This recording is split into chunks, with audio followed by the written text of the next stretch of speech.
Bakit tayo narito sa lupa? At ano po ang layon? Bakit tayo narito? Unang-una siguro, gusto kong buksan ang pag-aaral na ito doon sa origin of our existence. Bakit tayo narito? Saan tayo galing? Sino naglagay sa atin dito? Siyempre, yung origin ang pinakamaganda eh. Before looking into the purpose by which we are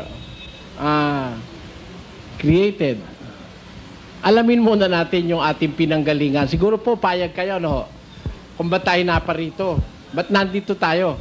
Tayo ba naparito sa gusto ng ating sarili? O may naglagay sa ating iba? O tayo'y sumingaw? Tayo raw galing doon sa mga one-celled plants and animals. Nag-develop daw ito sa mga isda, tapos naging reptilia, tapos naging insects, tapos naging mammals, and so on, tapos naging tao.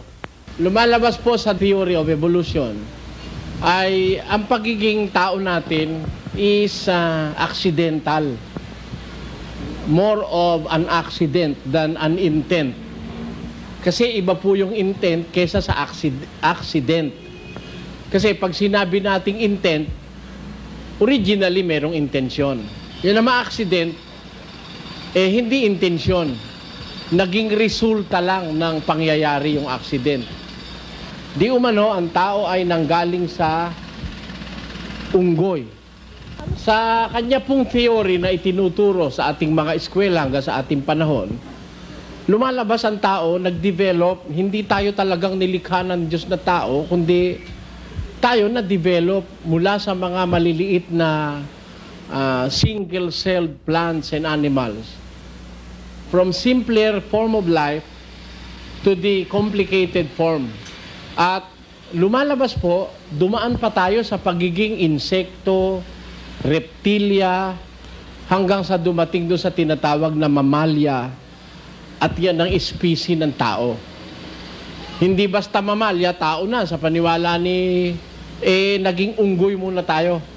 Naging apes. Yun ho bang lumakad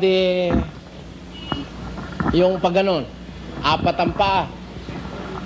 Tapos unti-unti naging Homo erectus.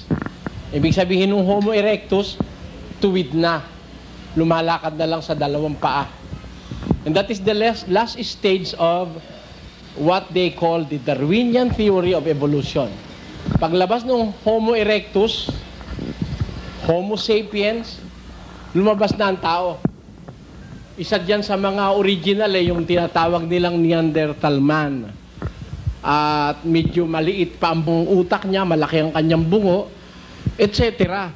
Na kung hindi ka po nagsusuri at hindi ka nag-aaral, you will be convinced. Not until after the supposed link between the apes and man, yung nakuha nilang bungo, na yun daw ang link nung yun na nag-uugnay dun sa unggoy at sa tao, yun ang link, na patunayan after some investigation, yung pala peke, ginawa ng mga naniniwala kaya pinagsama-sama yung Diyos at yung ibang parte ng bungo ng isang tao at ng isang unggoy. Ayan. Nung matuklasan kamakailan.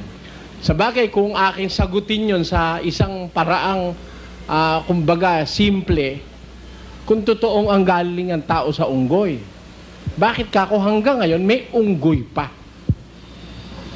Dapat lahat ng unggoy tao na. Millions of years na eh. If the theory of evolution is true, dapat wala nang unggoy ngayon. At dapat wala na ring one-celled plants and animals. At kung tao galing sa unggoy, ba't meron tao mukhang kabayo? Isipin nyo. Yun mga sagot ko dun sa mga madaling maintindihan ng kagaya kung hindi masyadong mataas ang pinag-aralan.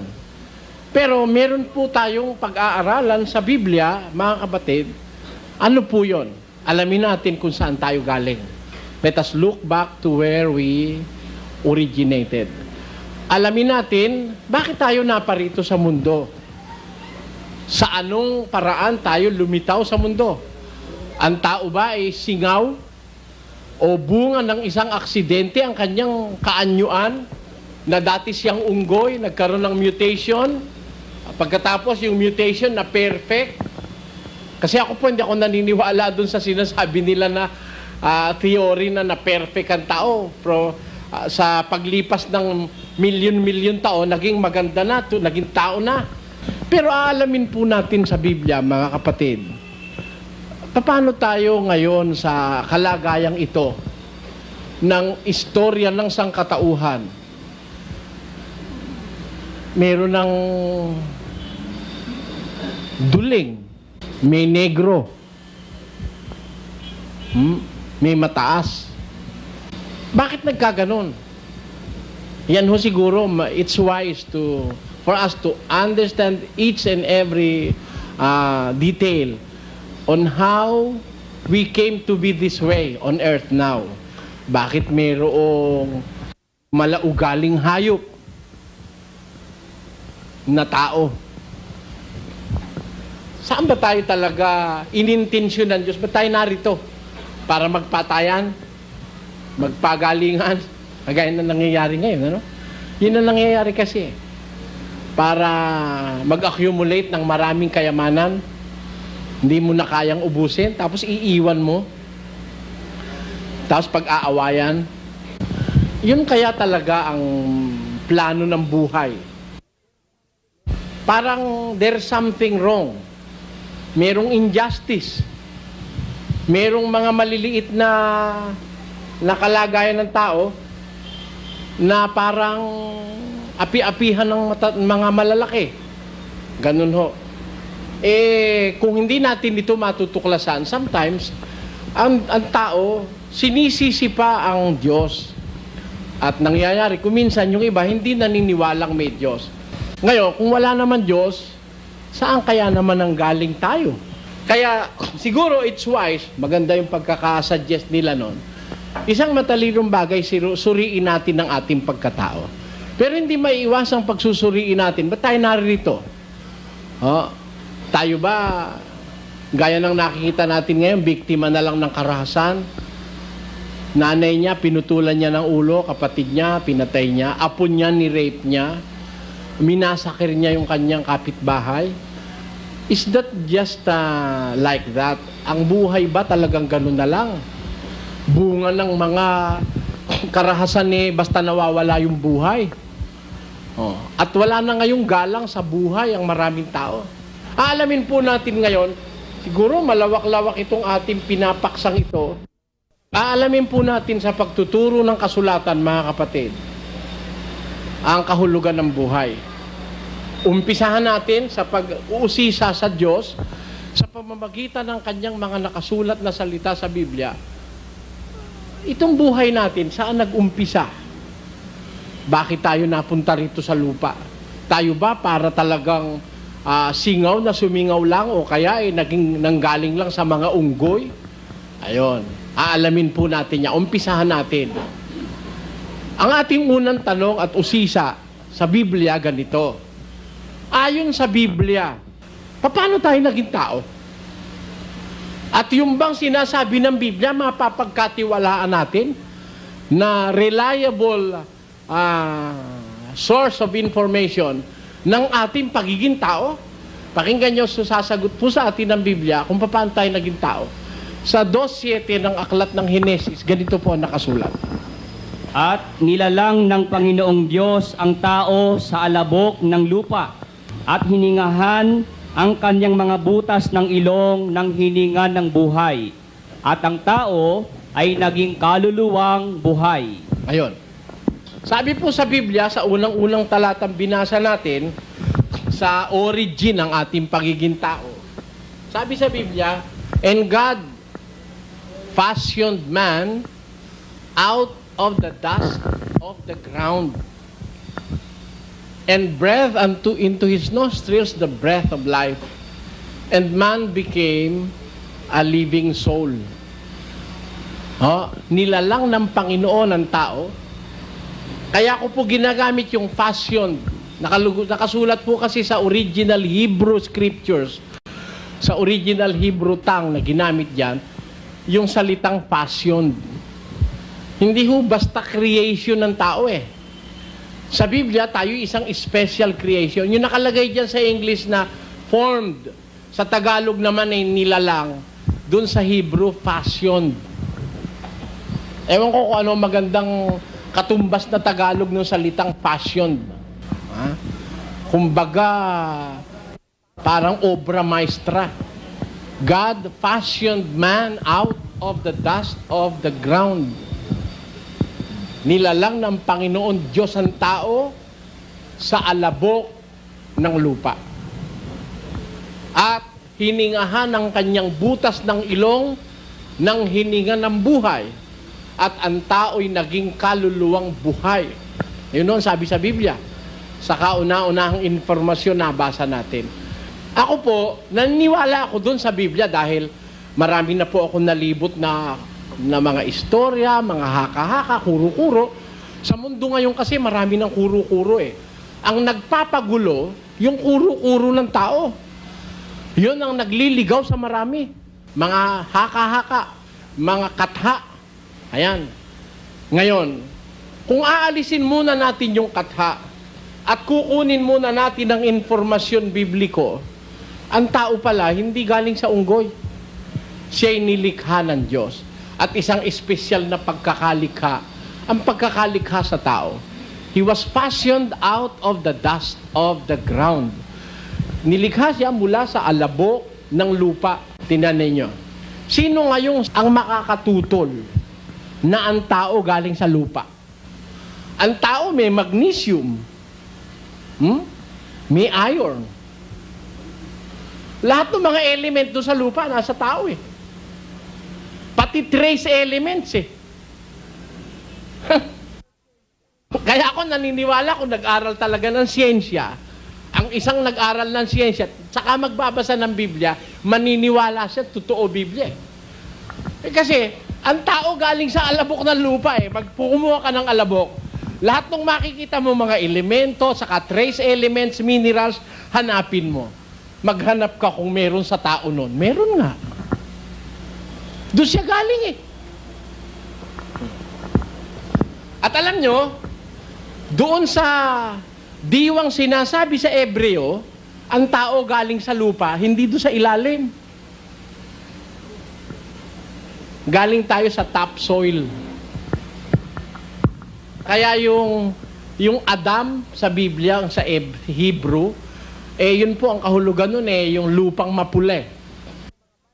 At yan sinasabi ng mga Bible expert, topsoil ang pinagkunan ng Diyos. Yung lupang nasa ibabaw. May mga kasama ng mga iba-ibang mga materialis na dating nasisikatan ng araw. Hindi tayo kinuha ng Diyos doon sa kaila-ilaliman ng lupa, doon ba sa purputik na ron? Hindi doon.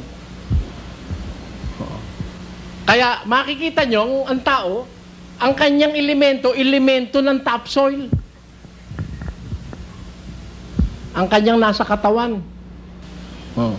May konti tayong asin. Naniniwala kayo may konting asin ng ating katawan? Kung doon sa ilalim kukunin, may asin ba ron? O bakit di tayo may konting asin? Kasi minsan bumaha eh. Di ba? Lumubog ang buong lupa. Kaya lumaganap ang asin sa mundo. Ngayon, kung hindi ka magsusuri at hindi mo ibibigyan ng konsiderasyon ng lahat ng pangyayaring sinasabi sa Biblia, alam nyo, kung maniniwala ka na lang doon sa mga nagpapanggap na sila'y marurunong, hindi ka na mag-iisip, you will not have your own thinking, para kang biktima ng kanilang pagkakaligaw eh. Ligaw na sila, sasama ka pa sa pagkakaligaw. Ang dami yung naniwala ngayon na Nung mga nakakaraan lalong henerasyon, daing naniwala ang tao galing sa unggoy. May batayan ako sa Biblia. Ginawa mula sa alabok ng lupa ang tao. Direkto kumuha ng alabok ang Diyos. Tapos, pinorma. Ginawang alma. Yung alma po kasi kahulugan nun, forma eh. Kaluluwa, form. Ang tao naging alma viviente sa Kastila. Naging formang buhay. Un alma viviente. Kaya pinormahan ng Diyos. Ang ibig sabihin, tao, pinormahan niya yan. Finasyon niya yan from the ground. Ano ang pruweba ko? Talagang totoo yung sinasabi na yon. Scientifically, tignan mo ang mga elements and trace elements and minerals of topsoil present sa tao yan. Tandaan nyo. Ano pa po ang pruweba na talagang tayo, ginawa tayo ng Diyos, galing tayo sa lupa? Pakinggan nyo sa Genesis. Sa pawis ng iyong mukha ay kakain ka ng tinapay, hanggang sa ikaw ay mauwi sa lupa, sapagkat yan ka kinuha, sapagkat ikaw ay alabok, at sa alabok ka uuwi. Oh, sige, tutulan nyo ho. Na ang tao, galing sa alabok. Ang katunayan galing sa alabok uli uuwi. O, pag namatay ka, ano ka? Hindi ba alabok uli? Lalo na yung sinusunog, yung cremated, na mga, uwi talaga, alabok eh. Di ba? Sabi kay Adan ng Diyos, nung magkasala, ikaw galing ka sa alabok ka uli uuwi. Wala naman tao na galing sa alabok, dinala sa langit. Meron ba nun? Hindi pwedeng pumasok sa langit ang alabok. Pakinggan nyo ang prinsipyo ng Biblia riyan. Sapagkat sinasabi ko nga ito, mga kapatid, na ang laman at ang dugo ay hindi makapagmamana ng kaharian ng Diyos. Ni ang kasiraan ay magmamana ng walang kasiraan. Tuloy. Narito, sinasaysay ko sa inyo ang isang hiwaga. Hindi tayong lahat ay mga tutulog, ngunit tayong lahat ay babaguhin. Sa isang sandali, sa isang kisap mata, sa huling pagtunog ng pakakak, sapagkat tutunog ang pakakak, at ang mga patay ay mga bubuhay na mag-uli na walang kasiraan at tayo'y babaguhin. Sapagkat kinakailangan na itong may kasiraan ay magbihis ng walang kasiraan. At itong may kamatayan ay magbihis ng walang kamatayan. Hindi pwede pumasok doon ito eh. This is a corruptible body. Oh. This must be replaced or changed to the incorruptible para makapasok ka ron. Sabi ni Pablo, ang laman, ang dugo, hindi makakapasok dun sa kaharian ng Diyos. Hindi pwedeng pumasok yun doon. Itong may kasiraan, hindi pwedeng madala sa walang kasiraan. Hindi pwede. Ang totoo, maglakbay ka lang dito sa universe, bago ka makarating ng langit, wasak na yung pagkatao mo kung yan din ang dadalin mo ron eh. Madidisintegrate ka eh. On your travel from the earth, going up to Mars, and to all the planets, passing by all the planets of the solar system, mamamatay ka na. Mawawasak na itong katawan na ito. Kaya nga para mapunta ka sa langit, this will be changed from the corruptible to the incorruptible. Kaya po kung Biblia pag-uusapan natin, saan galing ang tao? Sabi sa Biblia, nilalang ng Diyos ang tao sa alabok ng lupa. Yun ang impormasyon. Nilalang ng Diyos ang tao sa alabok ng lupa. At hiningahan ang kanyang mga butas ng ilong ng hininga ng buhay. Saan galing yung hininga ng buhay? God breathed into His nostrils the breath of life. Therefore, wala tayong yung katutubong buhay na nasa atin. Ang buhay ng tao, dependente dun sa hininga ng Diyos na ibinigay sa Kanya. O, tutulan na naman natin uli. Hindi ba totoo pag nawala yung hininga, tepo ka na? Patay kang bata ka. Pag nawala yung buhay. Proving again the authenticity of the declaration of Moses that God breathed into the nostrils of man the breath of life. And then he became a living soul. Pag nawala yon, Patay ka. Kaya hindi ka nga pwedeng mabuhay nang wala yung hininga ng Diyos na yun eh. O sige nga, tutulan nga po natin ito. Pero hindi ko kayo pinaniniwala agad. Kasi isa pang talata yung napapagbatayan natin, binasa natin eh. Nilalang ng Diyos ang tao sa alabok ng lupa. Hindi naman po tayo dun mag-uumpisa eh. Introduction lang yun eh. Saan ho tayo mag-uumpisa? Dun sa lumalang. Basahin nga uli natin, dapat may konsiderasyon tayo ron eh. 2:7.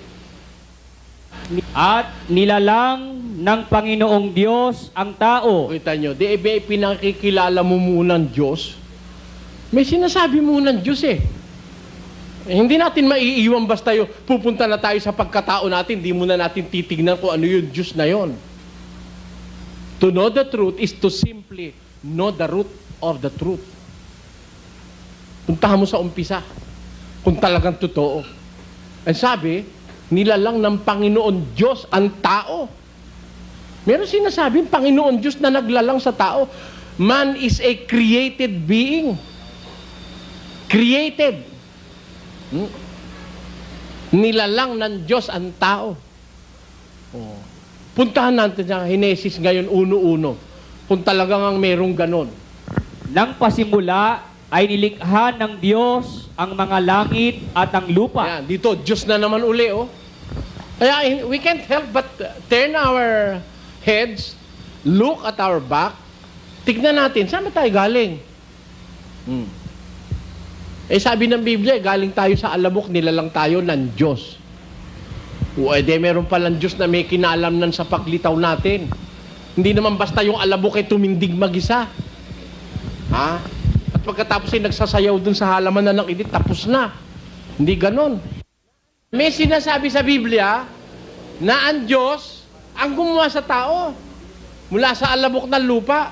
At hindi basta alabok, kundi hiningahan niya from something from Him. Isang bagay na galing sa Kanya, hindi galing sa alabok, yung hininga. Kaya naging taong buhay, kaluluwang buhay. Ano gagawin natin? Well, let us turn back. May sinasabi kasing Diyos na lumikha sa atin eh. How do we prove? O how can we prove na tayo nga nilikha ng Diyos? Kung ito lang ang batayan, baka hindi pa maniwala iba, baka ito lang katawan natin, itong ating pagkatao, baka hindi maniwala silang may Diyos nga lumikha sa atin eh. Ngayon, bago natin pag-aralan yung ating pagkatao, balikan natin yung Diyos na gumawa. Tapos talungin natin siya mamaya, Diyos, ba't mo ba kami ginawa? Yan ang umpisa natin. Pero bago tayo mag-umpisa sa atin, yung sinasabi ng Bibliang pinanggalingan natin, doon tayo bumalik, nilikha pala tayo ng Diyos. Alamin natin, may Diyos ba? At sino yon? Yung bang Diyos na yon kahit saan nandun?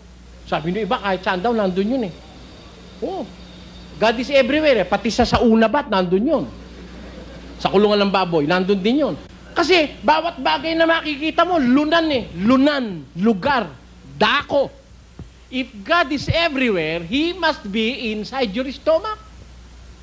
Kahit pala saan, nandun ang Diyos, ba't pumupunta ka pa sa simbahan? Para magdasal o magsimba. Kahit pala saan, nandun ang Diyos. Alamin natin ngayon. Meron ba talagang Diyos na gumawa sa tao para maniwala tayong ginawa nga tayo ng Diyos? Alamin muna natin, may Diyos ba talaga? Pakinggan nyo sa Roma. Sapagkat ang nakikilala tungkol sa Diyos ay hayag sa kanila. Sapagkat ito'y ipinahayag ng Diyos sa kanila. Sapagkat ang mga bagay niyang hindi nakikita, buhat pa ng lalangin, ang sanglibutan, ay nakikitang maliwanag. Tignan ninyo merong mga bagay ng Diyos na hindi nakikita. Halimbawa, yung kanyang kapangyarihan, nakikita ba yon? Hindi. Espiritu kasi yung Diyos eh. He is an invisible being. Pero, yun ay kang mga bagay niyang hindi nakikita, buhat pa ng lalangin ng sanlibutan, maliwanag ng nakikita. Alin yung mga bagay niyang hindi nakikita? Sapagkat ang mga bagay niyang hindi nakikita, buhat pa ng lalangin ang sanglibutan, ay nakikitang maliwanag. Sapagkatanto, sa pamamagitan ng mga bagay na ginawa niya, maging ang walang hanggan niyang kapangyarihan at pagkadiyos. Kita nyo? Maging yung kanyang walang hanggang kapangyarihan at pagkadiyos, matatanto mo sa pamamagitan ng mga bagay na ginawa niya. Kita nyo? Gusto ko pong basahin sa English rendition. Yung malalim ang pagkakatagalog dun eh. Basahin nun natin sa chapter 1, verse 19 to 20 of the book of Romans. Ito, because that which may be known of God is manifest in them, for God hath showed it unto them. For the invisible things of Him, from the creation of the world are clearly seen, being understood by the things that are made. How do we understand that there is God? Being understood by the things that were made. Even His eternal power and Godhead. Yung kanyang walang hanggang kapangyarihan at pagkadiyos, naiintindihan natin, na paghuhulo-hulo natin, nare-realize natin sa pamamagitan ng mga bagay na kanyang ginawa. Paano tayo makapaniniwala na may Diyos? Yung ginawa niya. May ginawa ba ang Diyos? Sige po, sasagot tayo. Ito ba? Sino gumawa? Ito po. Ito. Sino gumawa?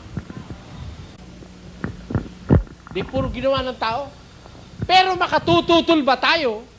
May ginawa ang Diyos? Alin ho? Yung hindi magawa ng tao. Hindi ho ba? Ang tanong, meron bang hindi magawa ang tao? Di, subukan mong gumawa ng halaman. Ipis.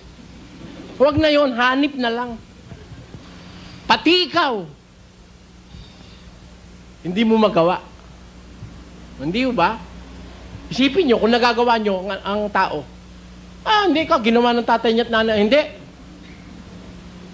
Hindi, may tatay at nanay, hindi makagawa, gawa ng gawa . Tama o hindi? At kung ginawa ka ng tatay mo at nanay mo, bakit pag maikse paa mo, hindi mo paduktungan sa tatay mo at nanay mo? Kung talaga sila gumawa. Bakit ang gusto nila yung lalaki ang lumabas bakla?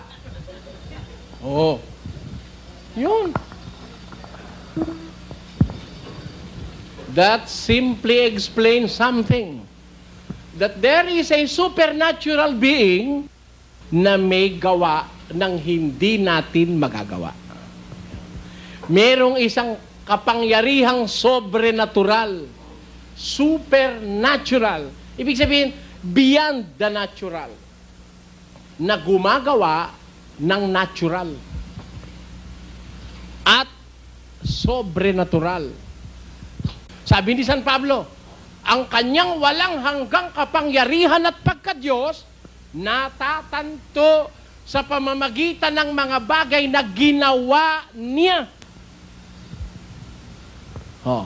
Meron pa po ba tayong pruweba na magpapatunay na meron talagang gumawan Diyos? Pakinggan nyo sa 19 ng awit, versikulo 1 hanggang 3. Ang kalangitan ay nagpapahayag ng kaluwalhatian ng Diyos at ipinakikilala ng kalawakan ang gawa ng kanyang kamay. Kita nyo, ang kalangitan nagpapakilala ng kaluwalhatian ng Diyos. At ang kalawakan ay nagpapakilala ng gawa ng kanyang mga kamay. Tingnan mo, di ang gumawa pala niya ni kamay ng Diyos. Yang kalangitan nagpapahayag ng kaluwalhatian ng Diyos. The heavens proclaim the glory of God. And the firmament proclaims the making of His hands. Gawa ng Diyos yung kalawakan na yun . So, tutulan natin, makakagawa ka ba ng ganon? Wala naman taong nakagawa nun eh. Yung hindi natin magawa, may isang gumawa nun na hindi tayo gumawa. Mas mataas sa atin. O, yung kalawakan ka, nagpapakilala ng kaluwalhatian ng Diyos. O, tutulan ho natin yun kung hindi totoo. Yung kalawakan, nagpapakilala ng kaluwalhatian ng Diyos. The heavens proclaim the glory of God. At ang kalangitan nagpapakilala ng gawa ng kanyang mga kamay. Nagsasalita ang langit eh. Ano sinasabi? Tuloy ang basa. Sa araw-araw ay nagbabadya ng pananalita. Oh. At sa gabi-gabi ay nagpapakilala ng kaalaman. O kita nyo, araw-araw, nagpapakilala ng pananalita. Gabi-gabi, yung kalawakan na yan, nagpapaalam ng kaalaman. O, hindi ba totoo? O, mag-isip tayo. Pag umaraw, ano ibig sabihin? Nagsasalita yung langit eh. Umaraw na eh. Gising na. Gising na kayo. Araw na. Paglubog ng araw, tulog na, tulog na. May ibig kasi sabihin eh, pag dumilim, pag lumiwanag, may nagpadilim, may nagpaliwanag, at may karunungang ibinabadya. Ano yon? Magpapahinga ka na, pag dilim na. Pag sikat na araw, babangon ka na, tatrabaho ka na. Huwag na paligid mo, ito na lang, huwag ka nang umalis pala. Ito. Talagang nakikilala siya sa kanyang ginawa eh. Hindi ba nakikilala yung karpintero sa ginawa niya? Kung karpintero gumawa ng lamesa, tagilid. Tagilid din ang pagkakarpintero nun. Di ba? Nakikilala yung karpintero sa obra niya eh, sa kanyang obra. Yung gawa, nagmamanifest nung klase nung gumawa. Yung Diyos, nakikilala mo sa pamamagitan ng kanyang ginawa, hindi ka makakatutol. O, tama po o hindi? Sasabihin mo ba, ang tao sumingaw lang o kaya aksidente lang ang pagkapunta rito sa mundo? May gumawa eh, may Diyos eh. Yung pagkatao mo, nagpapatunay may Diyos nga. O, mag-aral ka lang. May buhok. O, bakit? Bakit dito may buhok? Pambawa sa friction yun, sa friction. Di ba? Para wag magka-friction, magsusugat yun pag wala yun. Di ba? Dito, bakit meron? Kasi pag pinawisan ka, didire-diretso yun doon kung wala yun. Kaya ito nga nagpapaganon eh. Oh. Diretso yung mahapdi. At saka pag inalis mo yan, mukhang multo, labas mo. Maraming gamit. Kilay pa lang eh, maraming gamit yan eh. Bakit yung ating ilong may balahibo rin? Pansala yun. Biro mo nagkakatam yung karpintero. Yung pinagkataman inano ng hangin, nilipad. Kung wala yung buhok maliliit doon, dire-diretso sa baga yun, yung kusot. Di ba? Lagyan ng Diyos yun ng mga balahibo ron. Pansala. Tapos mayroon nakahanda ritong nasal cavity na tinatawag. Para lahat ng dumi, pag nakalagpas dun sa balahibo, dun maiipon. Para ngayon, pag naipon dun yon, hindi tutuloy sa baga. Kasi ho yun, malagkit yun eh. Lahat ng mapuntang alikabok, pagdating dun sa may nasal cavity, hihigupin yung lagkit dun. Pag marami na yon at sisipunin ka. Lalabas ngayon yun. Yung duming na higup mo. Mo? Yung ba, aksidente ganon? Ano po ibig kong sabihin? Ang tao ginawa ng Diyos, sabi ng impormasyon ng Biblia, talaga bang may Diyos na gumawa? Yung ginawa niya, nagpapatunay na may Diyos. Sabi sa Biblia. Makakakita ka ng karunungan doon sa ginawa niya. Maiintindihan mong may Diyos sa pamamagitan ng kanyang ginawa. At ang makakatulong sa'yo para mag-isip, ang kalangitan nagpapakilala ng kaluwalhatian ng Diyos at ang kalawakan ay nagpapakilala ng gawa ng kanyang mga kamay. Araw-araw ay nagbabadya ng mga pananalita, sa gabi-gabi nagpapakilala ng karunungan. O, tanyo, yun lang araw-araw at gabi-gabing lumilipas eh. nagpapakilala ng karunungan eh. O kaya tinanin nyo yung mga matatalinong tao nag-iisip nung araw. Naisip nila, kung nag-iisip sila, no? Naisip nila, bakit yung bituin na yun, nung isang buwan, nandun yun. Ba't ngayon nandun? Naisip nila, siguro kumikilos yung bituin. Hindi nila. Una, alam nila yung bituin na kumikilos eh. Kaaral, aba, hindi pala yung bituin na kumikilos. Yung mundo pala. Ngayon, kaaral, natuklasan nila, hindi pala mundo lang at bituin ang kumikilos, lahat pala yung kumikilos. Kasi kung mag-aaral ka, nagpapakilala ng kaalaman, sabi ng Biblia eh. O, di ba? Noong una, sabi nila, ayan yung araw, nasa kalagitnaan na ng langit, ang araw kumikilos. Di, paniwala ng araw ng tao, ang araw ang kumikilos. Nung matuklasan na hindi pala yung araw ang kumikilos, ang mundo pala umiikot. Kaya unti-unti yung araw, nandito kanina mamaya, ando na. Dahil umiikot yung mundo. Kaya mag-aaral ka lang ng nangyayari sa kalawakan, maniniwala ka na nagpapakilala ng karunungan araw-araw, gabi-gabi.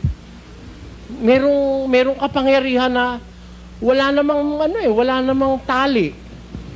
Wala ring kadena na sinusian ng gano'n na unti-unti na yung ginawa natin, di ba? Meron tayong mga ginawa, sinusian.